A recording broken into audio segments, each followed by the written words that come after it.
Bonjour et bienvenue sur Design et Collectivité. C'est le média, la plateforme de formation et la chaîne YouTube qui vous accompagnent pour développer sereinement votre carrière en design et en innovation sociale.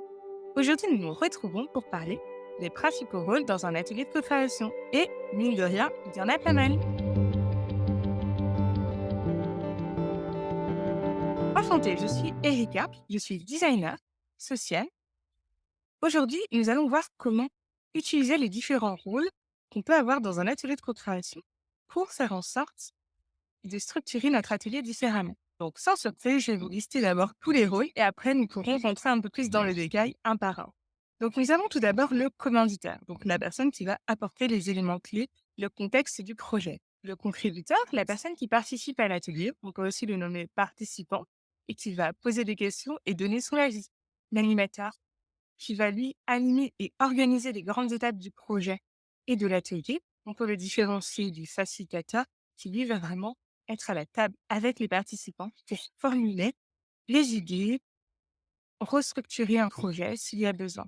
Nous verrons un peu plus en détail ces deux rôles et les distinctions qu'il peut y avoir, même si ces rôles peuvent être également fusionnés en une seule personne. Nous avons l'observateur. Si vous avez l'opportunité d'avoir ce rôle, c'est génial.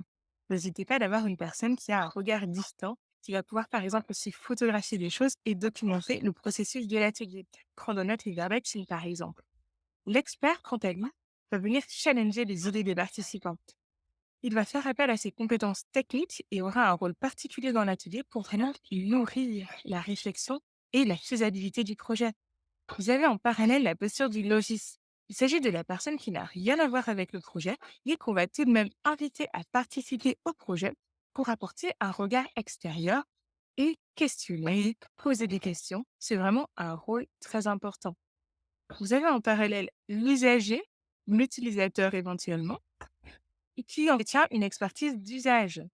En effet, le design valorise le fait que les usagers et qu'une personne qui pratique régulièrement, par exemple l'utilisation d'un service public, l'utilisation d'une application ou le simple fait de faire ses courses, finit par avoir une expertise d'usage, donc d'utilisation de ces dispositifs et va pouvoir identifier les manques, les éléments qui fonctionnent bien et les pistes d'amélioration.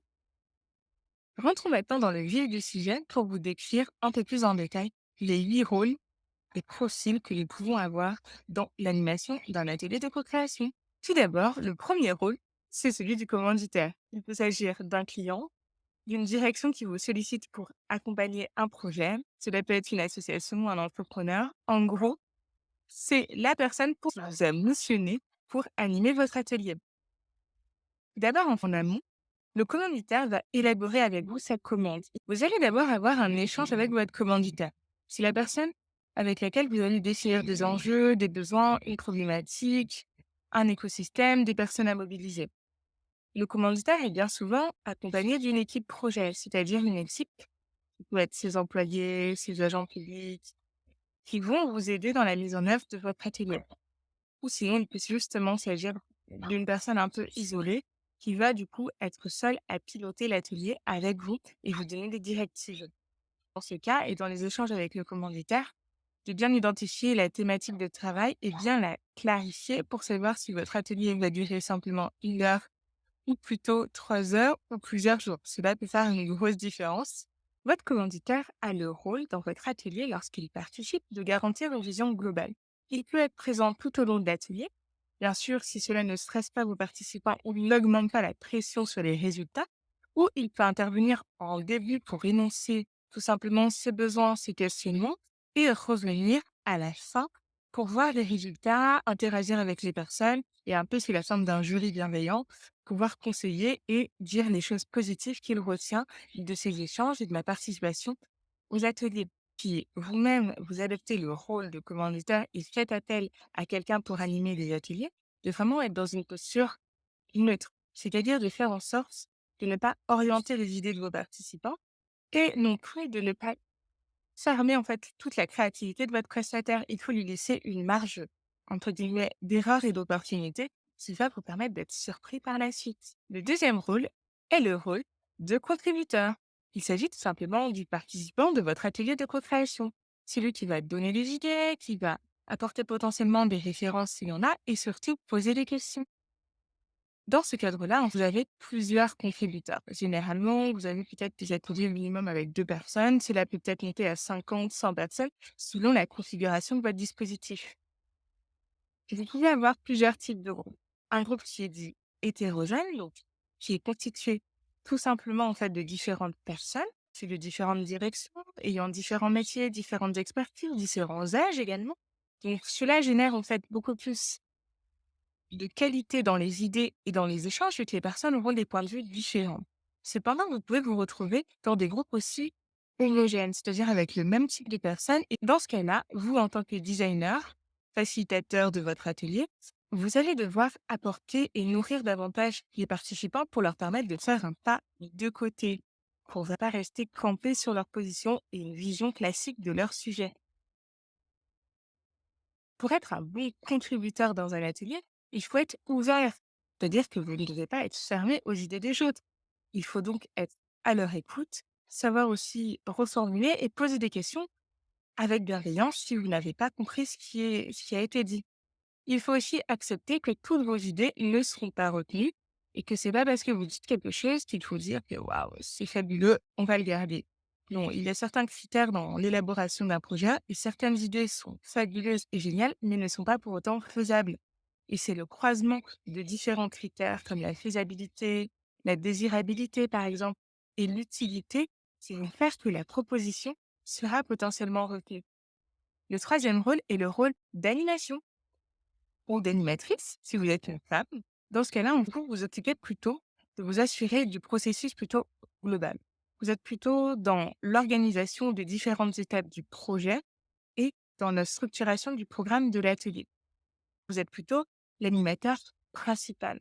C'est-à-dire que c'est vous qui drivez en fait les éléments et vous pouvez être épaulé d'un facilitateur. On verra juste après ce rôle.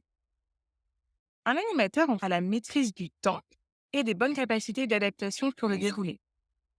Pour vous donner un exemple concret, pouvoir distinguer ce que fait par exemple un animateur de ce que va faire un facilitateur. Donc, vous avez dans une piscine, vous avez les maîtres nageurs qui vont par exemple apprendre aux enfants à nager et tout ça. Donc, eux, ce sont les facilitateurs qui sont au contact directement des participants, là, des enfants qui nagent.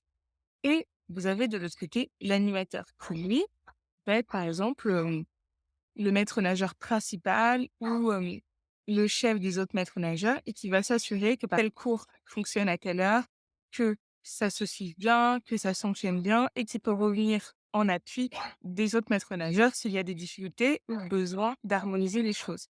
Vous avez un rôle d'animateur qui est très présent lorsque vous dépassez une certaine taille d'atelier ou d'événement. C'est par exemple le cas dans le cadre d'un UMIX. Il s'agit d'un atelier de co-création spécifique à un lieu. Vous avez par exemple Muséomix et du mix, gare remix, donc Muséomix pour les musées et du mix pour l'éducation nationale, donc remixer une école par exemple, gare remix pour une gare ou bibliomix même pour les bibliothèques, pour les médiathèques. Donc c'est vraiment l'idée d'investir un espace et de le repenser. Cela nécessite d'avoir vraiment une personne qui va avoir une vision globale sur l'animation des ateliers et le programme de ce qui doit être fait et livré. Donc, c'est l'animateur principal. Donc, le quatrième rôle est celui de facilitateur ou de facilitatrice. Dans ce cas-là, vous êtes vraiment au contact de votre public. Vous êtes à leur écoute, vous faites en sorte de co-créer avec eux des solutions. C'est vous qui donnez les consignes à votre groupe, à vos participants. Vous pouvez aussi être dans une posture où vous facilitez avec de la facilitation graphique. J'ai réalisé une vidéo sur le sujet si ça vous intéresse, donc n'hésitez pas à la consulter. Et vous êtes plus dans une approche d'accompagnement pas à pas. Le facilitateur, bien sûr, participe à la rédaction du programme, mais ce n'est pas lui qui va gérer forcément le timing, tous ces éléments-là. Oui, parce que lui, il est plutôt dans du relationnel, de faire en sorte que les personnes soient créatives et puissent proposer pas mal de choses. Bien sûr, comme je disais précédemment, le rôle de facilitateur et d'animateur, généralement, lorsque c'est des petits ateliers, il est fusionné. Ce sont en fait la même personne qui est à la fois l'animateur et le facilitateur. Mais cela peut différencier si vous êtes dans un événement beaucoup plus gros. Le cinquième rôle est celui d'observateur polyvalent. Comme je l'évoquais tout à l'heure, c'est un rôle que j'affectionne particulièrement, car vous êtes dans une posture de recul. Vous allez pouvoir observer les participants, les facilitateurs et les animateurs, votre commanditaire également, et voir les dynamiques qui se passent. Est-ce que telle personne est d'accord? Est-ce que son non-verbal prédit autre chose? Donc, des petites choses qui vont vous permettre, en fait, de donner un feedback et de faire une synthèse de la série qui sera riche et dense. Également, vous avez la possibilité de prendre des photos. Et ça, je vous invite clairement. C'est une vraie opportunité pour vous, car vous n'êtes pas à la fois dans la facilitation, donc vous pouvez aussi varier les différents points de vue. Si le sujet vous intéresse, je pourrais aussi faire une vidéo sur comment bien documenter un atelier et prendre des photos variées qui seront utiles. Prendre uniquement des photos de personnes de dos, c'est pas intéressant à un moment dans votre livrable, ça va être redondant. Donc il y a des petites astuces pour prendre aussi des mains, différentes postures et des cadrages pour valoriser le projet sur son ensemble et avoir des images qui sont clairement compréhensibles et impactantes. Si je reviens sur le rôle d'observateur, c'est un rôle qui est très polyvalent. Vous pouvez être le photographe, prendre des notes, prendre des citations. Parfois même, en fait, c'est un rôle de scribe où la personne retranscrit en direct et commence la préparation du livrable. Et vous voyez, vous avez un peu l'embarras du choix. La particularité tout de même de ce rôle, c'est d'être à distance. Il peut être dans une interaction ponctuelle avec les participants slash concrétita, mais son but n'est pas vraiment d'être comme le facilitateur, d'être là en permanence. Vous pouvez être en distance et naviguer entre les différents groupes et les différentes tables, ou tout simplement être à une table avec d'autres participants mais ne pas interagir. Ce rôle peut être en fait tenu par différentes personnes. Comme je disais précédemment, le scribe pour écrire, cela peut être aussi un rôle de sociologue pour avoir en fait une approche plus scientifique de la thématique. Vous pouvez aussi être un évaluateur qui va être observateur. Le sixième rôle est celui de l'expert. En effet, l'expert intervient pour challenger les idées des participants. Il faut bien sûr bien cadrer son intervention au départ et le moment où il intervient pour ne pas frustrer la créativité, mais au contraire challenger les idées qui sont déjà présentes ou les accompagner. Il apporte une expertise au niveau des compétences techniques. C'est très important lorsque vous êtes par exemple sur des projets conséquents de politique publique, d'assainissement de l'eau, ou même tout simplement en fait d'innovation numérique, votre expertise peut être limitée. Et à un moment, il faut que vos participants, pour proposer des choses qui soient pertinentes, puissent faire appel à d'autres personnes. Si vous êtes vous-même dans la position de l'expert, vous allez devoir adopter une posture bienveillante, c'est-à-dire ne pas chercher à imposer vos idées aux autres participants, mais va être une personne ressource qui va se mettre à leur écoute, qui va les élever et valoriser leur idée. Même si une idée peut vous paraître infaisable, vous questionnez vraiment sur comment on pourrait la réaliser. Et c'est là où votre rôle commence à avoir du piment et que vous participez activement à la réalisation des idées.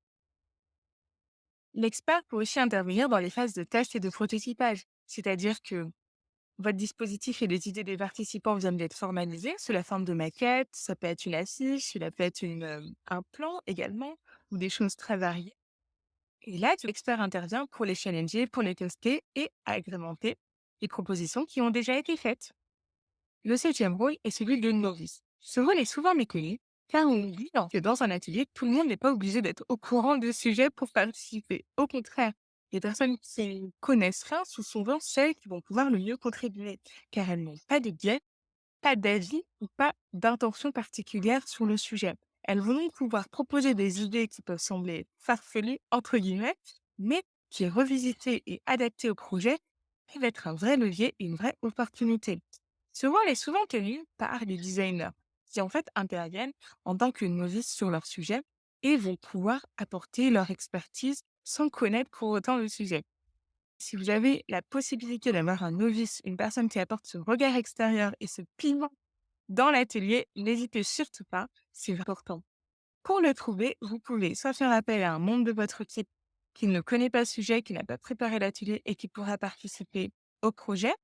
Il peut s'agir d'un autre membre de la structure pour laquelle vous intervenez, qui soit dans une autre direction, qui n'a rien à voir, qui a un métier totalement à l'opposé. Tant mieux, c'est encore mieux. Et enfin, le huitième rôle est celui de l'usager. C'est le rôle en fait le plus commun entre guillemets. Il va s'agir de mobiliser les usagers d'un projet, donc les bénéficiaires, pour un atelier, pour qu'ils puissent eux-mêmes co-construire et apporter des solutions. C'est toujours plus intéressant que les personnes concernées participent. Et grâce au design participatif, c'est ce que nous faisons de plus en plus. L'usager, concrètement, son rôle va être d'apporter son expertise d'usage, donc d'expliquer ce qu'il vit au quotidien en utilisant le dispositif que vous souhaitez améliorer. Qu'il s'agisse d'un accueil, qu'il s'agisse d'une cour d'école, d'aller à la poste, d'utiliser une application de livraison rapide. Tout ça, en fait, il va pouvoir vous partager les difficultés et les points positifs qu'il rencontre. Généralement, si votre atelier est bien construit, cela va vous permettre de créer une communauté d'usage qui va par la suite pouvoir participer aux tests utilisateurs si vous améliorez la solution grâce aux idées qu'ils auront proposées, mais également une communauté sur le long terme, ce qui va nourrir le projet, le s'accélérer et participer à son développement. Je vous remercie d'avoir regardé cette vidéo. Si vous souhaitez soutenir la chaîne, vous pouvez liker, commenter et partager la vidéo. Pour la suite, je pourrais vous proposer d'autres articles sur la coopération et même des tests d'ateliers. Et n'hésitez pas, si ça vous intéresse, à laisser un commentaire. Merci.